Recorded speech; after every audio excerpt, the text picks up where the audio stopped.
Writing. It's something we all have to do when we go to school.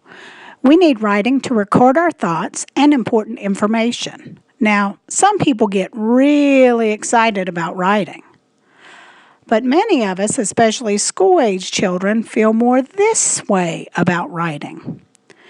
The reality, though, is that we must learn to do it, and it's helpful if we learn to do it well. It leaves some of us wondering, what is the type of writing I might enjoy? One of the most common and popular types of writing is narrative writing.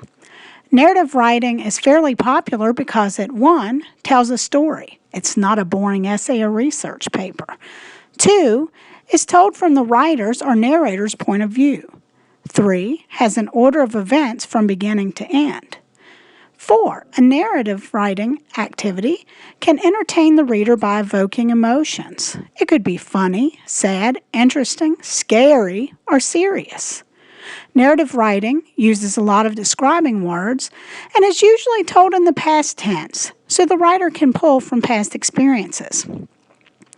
A narrative might tell about a family picnic, a day at King's Dominion, water park adventures, or a day at the beach. No matter what the topic, narrative writing is a good place for new authors to start. Some children might have trouble coming up with written words to tell their story. Often kids can tell us orally, or another more exciting way you can interest your students is to ask them to draw a picture. Most kids love art. From drawing to coloring to painting, kids get excited about creating visual images. Art is inclusive of many populations, including young children, ELL, and special needs students. For the narrative writing unit we have created, we've decided to focus on art as the opening strategy. We will start with a broad picture to represent a specific event of interest to you. This is called the zoom out.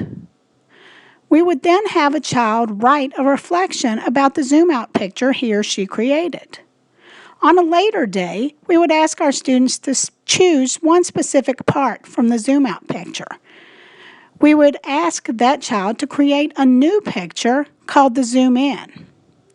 For example, this child recalled a trip to Walt Disney World. He drew this image of Disney World for his zoom out.